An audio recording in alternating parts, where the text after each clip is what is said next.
राजस्थान के सरिस्का और नाहरगढ़ अभयारण्य क्षेत्र इन दिनों पर्यावरण संकट और राजनीतिक हलचल के केंद्र में है।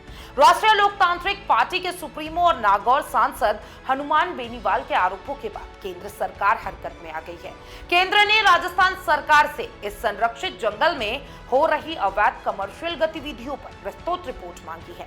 मामला न सिर्फ जंगलों के अस्तित्व से जुड़ा है, बल्कि सुप्रीम कोर्ट और एनजीटी के आदेशों की अनदेखी से भी ताल्लुक रखता है। चलिए पूरी खबर के डिटेल के बारे में बताती हूँ। नमस्कार, मैं हूं अंकिता शुक्ला। स्वागत है आपका चैनल 4 न्यूज राजस्थान में।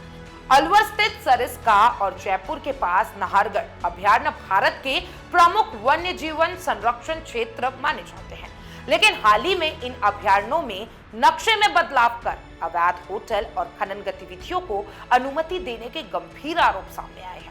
नागौर सांसद हनुमान बेनीवाल ने लोकसभा के बजट सत्र के दौरान यह मुद्दा उठाया और आरोप लगाया कि राज्य सरकार की मिली भगत से इस संरक्षित क्षेत्र के नक्शे बदले गए ताकि होटल मालिकों और माइन संचालकों को फायदा मिल सके।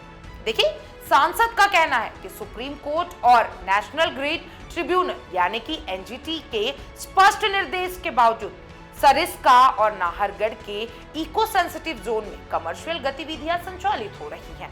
देखिए, बेनीवाल ने यह मुद्दा सोशल मीडिया प्लेटफॉर्म एक्स पर भी जोरों शोरों से उठाया और केंद्र पर्यावरण मंत्री भूपेंद्र यादव की ओर से मिले पत्र को सार्वजनिक भी किया है, जिसमें मंत्रालय द्वारा राजस्थान सरकार से इस मामले में पूरी रिपोर्ट मांगे जाने की पुष्टि की गई है। सरिस्का के सिलीसेट क्षेत्र में 1 दर्जन से अधिक होटल बिना पर्यावरण मंजूरी के चल रहे हैं।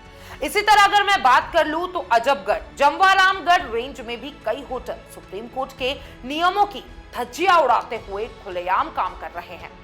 देखिए, स्थानीय अधिकारियों पर आरोप है कि वे सिर्फ नोटिस जारी कर इतिश्री कर लेते हैं, लेकिन धरातल पर कोई कड़ी कार्रवाई नहीं होती है। सांसद बेनीवाल का दावा है कि यह पूरे खेल सत्ता संरक्षण में चल रहा है और इससे न सिर्फ पर्यावरण को नुकसान हो रहा है, बल्कि वन्य जीवों का जीवन भी खतरे में पड़ रहा है।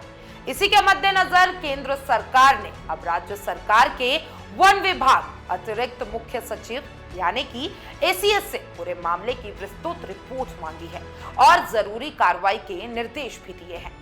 देखिए, सांसद बेनीवाल ने मुख्यमंत्री भजनलाल शर्मा से भी अपील की है कि इन दोनों अभयारण्यों में जारी अवैध गतिविधियों पर तुरंत रोक लगाई जाए। उन्होंने ये भी मांग की है कि जिन लोगों ने कानून की अवहेलना की है उनके खिलाफ आर्थिक दंड और आपराधिक मामले दर्ज किए जाएं।